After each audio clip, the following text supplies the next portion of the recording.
দুই দাগের প্রশ্নগুলো নিয়ে আলোচনা করছি। প্রথম প্রশ্নটা বলেছে বার্ষিক নির্দিষ্ট চক্রবৃদ্ধি হার সুদে কিছু টাকা এন বছরে দ্বিগুণ হলে কত বছরে চারগুণ হবে।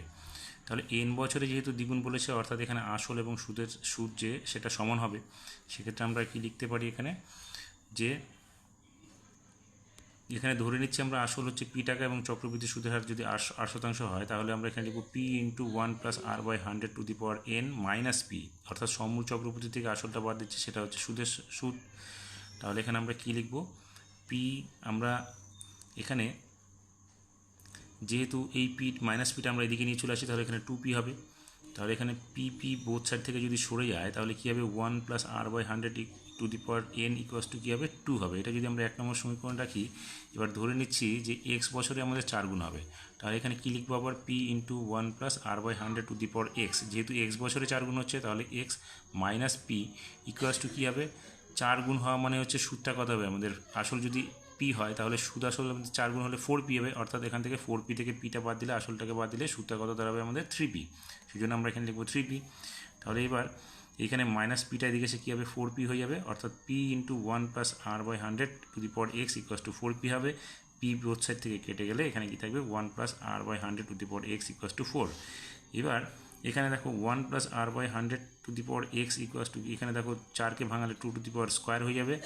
এখানে 1+r/100 to the power x রেখে দিলাম। এখানে দেখো 2 এর মান কত, 2 এর মান আমরা আগে পেয়েছি 1 নং সমীকরণে 1+r/100 to the power N. তাহলে এখানে কী করবো, 1+r/100 to the power N, তার পাওয়ার বাইরে যেটা স্কোয়ার ছিল সেই স্কোয়ারটা আমরা রেখে দিলাম। তাহলে এখানে কী হবে, 1+r/100 to the power X equals to কী হবে, এনটা এটার সঙ্গে গুণ হয়ে গেলে 2n হয়ে যাবে, অর্থাৎ 1+r/100 to the power 2n। তাহলে এখানে ভিতরে দেখো একই মান আছে, তাহলে এক্স এর মান কত হচ্ছে 2n, অর্থাৎ তাহলে আমরা লিখবো এক্স ইকুয়ালস টু 2n, অর্থাৎ 2n বছরে আমাদের 4 গুণ হবে। এবার 2 নম্বরটাতে কি বলেছে, 2 নম্বরে বলেছে একটি অংশীদারি ব্যবসায় এ বি ও সি এর মূলধনের অনুপাত 3:8:5 এবং এ এর লভ্যাংশ সি এর লভ্যাংশ থেকে 60 টাকা কম হলে ব্যবসায় মোট লভ্যাংশ কত। দেখো এই অঙ্কটা আগের সমাধানগুলোতে অনেকবার আলোচনা করা হয়েছে, সেই জন্য এখানে আর দেখাচ্ছি না। যদি তোমাদের অসুবিধা হয় তাহলে অবশ্যই কমেন্টস করে জানাবে, আমি আবার এটাকে আলোচনা করব। 3 নম্বর প্রশ্নতে বলেছে A X square plus B X plus 35 equals to 0 দ্বিঘাত সমীকরণের বীজদ্বয় -5 ও -7 হলে এ এবং বি এর মান কত। এটা আমাদের টেক্সট বইটাতে পেয়ে যাবে, তবু এখানে আলোচনা করে দিচ্ছি। এখানে কি আছে দেখো, বীজদ্বয় বলেছে -5 ও -7, তাহলে আমরা বীজদ্বয় সমষ্টি এই সমীকরণ অনুযায়ী লিখে নিচ্ছি, -5 ইন্টু প্লাস -7, অর্থাৎ বীজদ্বয় সমষ্টি ইকুয়ালস টু কী হবে, আমরা সমীকরণ অনুযায়ী লিখতে পারি -x স্কোয়ার, এক্স এর সহগ বাই এক্স স্কোয়ারের সহগ। তাহলে এক্স এর সহগ কত আছে বি, তাহলে -b/x স্কোয়ারের সহগ হচ্ছে এ, তাহলে লিখবো b/a। এখানে দেখো -5 আর এখানে প্লাসে মাইনাসে -7 হয়ে যাবে, ইকুয়ালস টু -b/a হয়ে যাবে। এখানে মাইনাস কত হবে 12, এখানে হবে -b/a, বোথ সাইড থেকে মাইনাস সরে গেলে এখানে এর মান কত হবে 12/b হবে, b/12 হয়ে যাবে। তাহলে এটা 1 নং সমীকরণ হয়ে গেল। অপরপক্ষে বীজদ্বয়ের গুণফল কী হবে, বীজদ্বয়ের গুণফল হলে এখানে -5 ইন্টু -7, যেহেতু বীজদ্বয় বলা আছে, তাহলে আমরা যে কী জানি ধ্রুবক পদ বাই এক্স স্কোয়ারের সহগ, তাহলে ধ্রুবক পদ 35/a হলো, মাইনাসে মাইনাসে প্লাস হয়ে গেলো, 35 ইকুয়ালস টু 35/a। তাহলে এখান থেকে 35 কেটে গেলে আমরা এটাকে এখানে এর মান কত পেয়ে যাবো, 1 পেয়ে যাবো। তাহলে 1 নং সমীকরণে এর মান এটা পেলাম এবং এর মান এখানে 1 পেলাম। এবার 1 ও 2 নং সমীকরণ থেকে আমরা কী করবো, এর মানটাকে তুলনা করে পাবো কি, b/12 ইকুয়ালস টু 1, অর্থাৎ বি এর মান কত 12। তাহলে এখানে আমরা এর মান কত পেয়েছি 1 আর বি এর মান কত পেলাম 12, তাহলে এ ইকুয়ালস টু 1 এবং বি ইকুয়ালস টু 12 আমরা মান দুটো পেয়ে গেলাম। 4 নম্বর অঙ্কটাতে কী বলেছে, এক্স ইকুয়ালস টু 2 + √3 হলে এক্স স্কোয়ার -4x + 1 এর মান কত। দেখো এক্স ইকুয়ালস টু 2 + √3 যেহেতু বলা আছে, তাহলে এখানে আমরা এক্সের মানটা বসিয়ে দেবো। তাহলে আমরা কী লিখলাম, এখানে দেখো সমীকরণ যেটা দেওয়া আছে মান বের করতে হবে সেটা আমরা লিখে নিলাম। এবার এক্সের মান আমরা এক্সের জায়গায় লিখে নিলাম, তাহলে 2 + √3 হোল স্কোয়ার -4 × 2 + √3 + 1 হয়ে গেল। এবার এটাকে আমরা a + b হোল স্কোয়ার আকারে ফর্মুলা লিখে দিলাম। এখানে -4 এটা গুণ করে দিলাম এখানে, আর এটা +1টা রেখে দিলাম। তাহলে দেখো এখানে 2 স্কোয়ার করলে কত হবে 4, এখানে দেখো এখানে কত হবে 2 × 4 4√3 প্লাস এখানে √3 স্কোয়ার করলে কত হবে, এখানে 3 হবে, এখানে 8 থেকে গেল, এখানে 4√3 গুণ করলে 4 × 2 = 8, এখানে 4 3 4 এখানে 4√3 হবে মাইনাস। তাহলে এই 4√3 আর এখানে 4√3 কেটে যাবে। তার এখানে দেখো 4 3 7 আর এখানে কত আছে +1, তাহলে 4 3 7 আর একে 8, এখানে +8 হলো, এখানে -8 হলো, তাহলে 8 কেটে গিয়ে এখানে 0 হলো, তাহলে আমরা এখানে মানটা পেয়ে গেলাম। পরের অঙ্কটাতে বলেছে ABCD একটি বৃত্তস্থ চতুর্ভুজ ও বৃত্তের কেন্দ্র যদি কোণ COD = 120 ডিগ্রি এবং কোণ BAC = 30 ডিগ্রি হয়, তবে কোণ BOC এর এবং BCD এর মান কত হবে। তাহলে দেখো এখানে আমাদের কী চেয়েছে, কোণ BOC এই কোণটা এবং BCD এই কোণটা চেয়েছে। তাহলে এখানে দেখো যেহেতু বলেছে এখানে ও হচ্ছে বৃত্তের কেন্দ্র আর এখানে একটা ABCD হচ্ছে বৃত্তস্থ চতুর্ভুজ, দেখো এখানে COD হচ্ছে 120 ডিগ্রি, তাহলে COD যদি 120 ডিগ্রি হয় তাহলে আমাদের এই কোণটা কত হবে। দেখো এইখানে এটা 30 ডিগ্রি হলে এটাও 30 ডিগ্রি হবে, কারণ এটা হচ্ছে OB এবং OA একই বৃত্তের ব্যাসার্ধ, তাহলে এটা সমদ্বিবাহু ত্রিভুজ হচ্ছে BOA এর ক্ষেত্রে। তাহলে এটা যদি 30 ডিগ্রি এটা 30 ডিগ্রি হয় তাহলে এখানে কত হচ্ছে 60 ডিগ্রি, তাহলে আমাদের এই কোণটা কত হবে 120 ডিগ্রি। দেখো এইটা 120 ডিগ্রি এটাও 120 ডিগ্রি, তার মানে দুটো যদি সমান হয় তখন এটা এবং এটা সমান হবে। তাহলে এটা কত হবে আমাদের 120 120 240 240, এবার আমাদের কত 360 থেকে যদি আমরা বাদ দিই তাহলে হবে 120, তাহলে আমাদের এটা কত হচ্ছে 60 এবং এটা 60, তাহলে আমরা পেয়ে গেলাম কত BOC এর মান হচ্ছে 60 ডিগ্রি। এবার এটা যদি 60 ডিগ্রি হয় তাহলে আমাদের এই কোণটা এবং এই কোণটার মান কত হবে, আমাদের এই পুরো BCDর মান, এখানে যেহেতু BCDর মান, তাহলে দেখো এখানে কত হচ্ছে, এটা যদি 60 ডিগ্রি হয় তাহলে এই দুটো কোণ আমাদের সমান হবে। OB এবং OC একই বৃত্তের ব্যাসার্ধ BOC ত্রিভুজের ক্ষেত্রে, তাহলে আমাদের এটা 60 ডিগ্রি হলে এটাও 60 ডিগ্রি এটাও 60 ডিগ্রি হবে, কারণ এই বাকি দুটো মান হচ্ছে 120 ডিগ্রি, অর্থাৎ এই দুটো কোণ সমান, তাহলে সেক্ষেত্রে আমাদের মান হচ্ছে কত 60 ডিগ্রি 60 ডিগ্রি করে। তো এটা যদি 60 ডিগ্রি হয় আর এটার ক্ষেত্রে কী পেয়েছি আমরা 120 ডিগ্রি, এটা যদি হয় তাহলে এই দুটো আমাদের কী হবে, এই কোণটার এই কোণটা সমান হবে, অর্থাৎ এই দুটো কোণের মান হবে আমাদের 60 ডিগ্রি, যেহেতু এটা 120 ডিগ্রি তাহলে এটা 30 ডিগ্রি এবং এটা 30 ডিগ্রি, এটা পেলাম 60 ডিগ্রি এবং এটা 30 ডিগ্রি, তাহলে আমাদের কত হলো, এটা হয়ে গেল আমাদের কত 90 ডিগ্রি হয়ে গেল আমাদের উত্তরটা। এবার পরেরটাতে কি বলেছে আমাদের 6 নম্বরটাতে, 6 নম্বরে বলেছে দুটি বৃত্তের ব্যাসার্ধ 8 সেমি ও 3 সেমি, তাদের কেন্দ্রদ্বয়ের দূরত্ব 13 সেমি, বৃত্ত দুটি একটি সাধারণ স্পর্শকের দৈর্ঘ্য নির্ণয় করো। দেখো এখানে হচ্ছে এটা বড়টা হচ্ছে আমাদের কত 8 সেমি ব্যাসার্ধ বিশিষ্ট এবং এটা হচ্ছে 3 সেমি ব্যাসার্ধ বিশিষ্ট, তাহলে AB যদি আমাদের সাধারণ স্পর্শক হয় তাহলে 3 সেমি, তাহলে AC হচ্ছে আমাদের 3 সেমি, আর তাহলে PCটা কত হবে আমাদের 5 সেমি, কারণ AP হচ্ছে আমাদের 8 সেমি। এখন কেন্দ্রদ্বয়ের দূরত্ব কত আছে আমাদের, কেন্দ্রদ্বয়ের দূরত্ব হচ্ছে 13 সেমি, তাহলে আমাদের কি বের করতে হবে, এই AB দৈর্ঘ্যটা বের করতে হবে। তাহলে AB যেহেতু সাধারণ স্পর্শকের দৈর্ঘ্য বের করতে বলছে, দেখো ABটা এখানে CQর সমান হবে। এবার যেহেতু ABটা আমাদের P কেন্দ্রীয় বৃত্তের সাধারণ স্পর্শক এবং Q কেন্দ্রীয় বৃত্তের সাধারণ স্পর্শক, সেক্ষেত্রে AB PQটা আমাদের PAটা কী হবে, ABর উপর লম্ব হবে, সেক্ষেত্রে এখানে CQর উপর আমাদের PCটা লম্ব হবে, অর্থাৎ এখানে হচ্ছে PCQ ত্রিভুজের ক্ষেত্রে PC লম্ব CQ, তাহলে এটা আমাদের একটা সমকোণী ত্রিভুজ হয়ে যাচ্ছে, তাহলে এটা হয়ে যাচ্ছে কি আমাদের লম্ব, এটা হচ্ছে আমাদের ভূমি, এটা হচ্ছে অতিভুজ, তাহলে আমরা বের করব কি, আমরা বের করবো হচ্ছে CQর দৈর্ঘ্য, তাহলে CQ কী হবে আমাদের অতিভুজ স্কোয়ার মাইনাস লম্ব স্কোয়ার, অর্থাৎ PQ square minus PC square, তাহলে আমরা এখানে মানটা বসিয়ে দেবো, তাহলে 13 স্কোয়ারের মান কত হবে 169 মাইনাস 5 স্কোয়ার কত হবে 25, অর্থাৎ বিয়োগ করলে হবে 144, রুট ওভার করলে হবে 12, তাহলে আমাদের CQর মান যদি 12 হয় CQ AB এর সমান, অর্থাৎ ABর মান কত হচ্ছে 12, উত্তরটা হয়ে গেল আমাদের সাধারণ স্পর্শকের দৈর্ঘ্য হচ্ছে 12।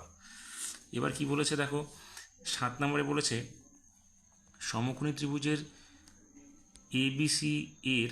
সমকোণী ত্রিভুজ ABC এর A বিন্দু থেকে অতিভুজ BC এর উপর AD লম্ব টানা হলো, BC 13 সেমি এবং BD 4 সেমি হলে AD এর মান কত। তাহলে ABC ত্রিভুজের A বিন্দু থেকে BC এর উপর একটা লম্ব টানা হলো যা D বিন্দুতে ছেদ করে, এখানে BCর মান হচ্ছে 9 সেমি, এখানে 13 সেমি এবং BDর মান হচ্ছে 4 সেমি, তাহলে আমাদের CDটা কত হবে, CD হবে 13 থেকে 4 বাদ দিলে এটা হবে 9, আমাদের ADটার মান চাইছে, তাহলে আমরা এখানে যেহেতু এটা BC লম্ব AD লম্ব BC, সেক্ষেত্রে আমরা লিখতে পারি AD square equals two BD into CD, তাহলে আমরা এখানে ADর মান কী পাবো, রুট ওভার হয়ে যাবে রুট BD ইন্টু CD হয়ে যাবে, তাহলে এখানে আমরা লিখবো কি AD equals to root over BD into CD, তাহলে মানটা আমরা বসিয়ে দিলাম, BDর মান কত 4 গুণ CDর মান কত 9, তাহলে 4 9 36 হবে, রুট 36কে করলে 6 পেয়ে যাবো, অর্থাৎ ADর মান কত পাবো আমরা 6। এবার 8 নম্বরে বলেছে থিটা অপনয়ন করো, যেখানে হচ্ছে x equals to a cos theta plus b sine theta এবং y equals to a sign theta minus b cos theta, তাহলে আমরা x equals to a cos theta plus b sine theta যেটা আছে সেটাকে আমরা কী করবো, উভয় দিকে বর্গ করে নিব, তাহলে x স্কোয়ার ইকুয়ালস টু কী হবে a square cos square theta plus B square cos square theta, এখানে প্লাস হবে অর্থাৎ A plus B whole square আকারে সাজাচ্ছি, তাহলে plus 2 into A cos theta into B sine theta হলো। আবার আমরা কি করব, এখানে এই যে রাশিটা আছে সেখানে আমরা কি করব, y equals to a sine theta, a sine theta minus b cos theta আছে, সেটাকে আমরা আবার উভয় দিকে বর্গ করে নেব। সেক্ষেত্রে আমাদের কী হবে, এটা এখানে ওয়াই স্কোয়ার ইকুয়াস টু কী হবে, ওয়াই স্কোয়ার ইকুয়াস টু হয়ে যাবে, এটা আমরা এই জায়গাটাকে আবার আমরা বর্গ আকারে সাজিয়ে নেব। তাহলে হচ্ছে A minus B whole square আকারে সাজালাম, A sine square theta plus B sine square B cos square theta minus 2 into A sine theta into B cos theta হয়ে যাবে। তাহলে এটা হলো আমাদের কত, এটা হয়ে গেলো আমাদের 2 নং সমীকরণ। এবার আমরা কী করবো, এক্স স্কোয়ার প্লাস ওয়াই স্কোয়ারের মানটা আমরা বসিয়ে দেবো। তাহলে দেখবে এখানে এক্স স্কোয়ার প্লাস ওয়াই স্কোয়ারের মান যে আমরা বের করলাম সেটা মান যদি আমরা বসাই, এখান থেকে দেখবে 2 এ, এখানে 2 A into sine theta cos theta যেটা ছিল সেটাকে আমরা লিখতে পারি 2 A B sine theta cos theta, সেই আকারটা হলে এখানে কেটে যাবে দুটো আমাদের। তাহলে এখানে কি থাকলো, A cos square theta plus B sine square theta, এখানে থাকবে plus A cos sine square theta plus B cos square theta. তাহলে এক্স স্কোয়ার প্লাস ওয়াই স্কোয়ারের কেসটা কী হয়ে যাবে, এ আমরা এবার সাইন থিটাটা এদিকে নিয়ে আসলাম, A square sine square theta plus A square cos square theta plus B square sine square theta plus B square cos square theta. এটা কেন করলাম, আমরা এখানে এ স্কোয়ারটাকে কমন নেব, এখান থেকে বি স্কোয়ারটাকে কমন নেব সেই জন্যে। তাহলে x square plus y square কী হবে, দেখো এটাকে যদি আমরা কমন নিয়ে নিই তাহলে কী হবে, sign square theta plus cos square theta হবে। এক্ষেত্রে কী হবে, বি স্কোয়ারটা কমন নিলে sign square theta plus cos square theta. তাহলে দেখো sign square theta plus cos square theta মান কি জানি আমরা 1, তাহলে এ স্কোয়ার ইন্টু 1 মানে এ স্কোয়ার হবে, আর বি স্কোয়ার ইন্টু এটার মানও 1 হবে, তাহলে বি স্কোয়ার হয়ে যাবে, অর্থাৎ x square plus y square equals to a square plus B square. এটাই হচ্ছে আমাদের থিটা অবনয়ন। 9 নম্বরে কী বলেছে, sine theta plus cosec theta equals to 2 হলে sine square theta plus cosec 7 theta cosec to the power 7 theta এর মান কত হবে।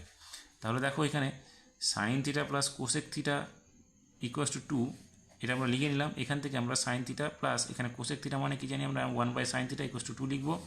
এটাকে এবার আমরা কী করবো, লসাগু করবো। তাহলে কী হবে, সাইন স্কোয়ার থিটা প্লাস 1 উপরে হবে এবং নিচে হবে সাইন থিটা ইকুয়াস টু 2। এবার আমরা কী করবো, sign square theta plus 1 equals to 2 sine theta লিখবো। এবার এই 2 সাইন থিটাটা কী করবো, বাঁ দিকে নিয়ে চলে আসবো আমরা। তাহলে sign square theta minus 2 sine theta equals two plus 1 equals to 0। এটা দেখো একটা বর্গ আকারে সাজানো যাবে। তাহলে আমরা লিখবো sine theta plus minus 1 whole square equals to 0। তাহলে এটা কী হলো, a minus B whole square হলো। এবার এই হোল স্কোয়ারটা সরতে গেলে, এখানে যে স্কোয়ারটা আছে সেটা সরতে গেলে কী হবে, √0 হয়ে যাবে। তাহলে √0 করা মানে 0 হয়ে যাওয়া, অর্থাৎ sign square theta minus 1 equals to 0, অর্থাৎ সাইন থিটা ইকুয়াস টু 1, অর্থাৎ সাইন থিটার মান আমরা কী বের করলাম, 1 বের করলাম। এবার এই 1 মানটা আমরা কী করবো, এই যেখানে বসিয়ে দেবো। তাহলে সাইন স্কোয়ার থিটা, তাহলে এখানে 1 এর স্কোয়ার হয়ে যাবে, প্লাস এখানে কোসেক 7 থিটার মান কত, 1/sin 7 থিটা হবে। তাহলে এখানে 1/সাইন থিটার মান কত, 1 পেয়েছি আমরা, তাহলে এখানে লিখবো 1/7। তাহলে এখানে কত, 1 প্লাস এখানে দেখো এটাকে 1 টু দি পাওয়ার 7 হলে এটা 1ই হবে, অর্থাৎ এখানে আলটিমেটলি আমাদের 1 দাঁড়াবে। তাহলে 1 + 1 মানে হচ্ছে 2।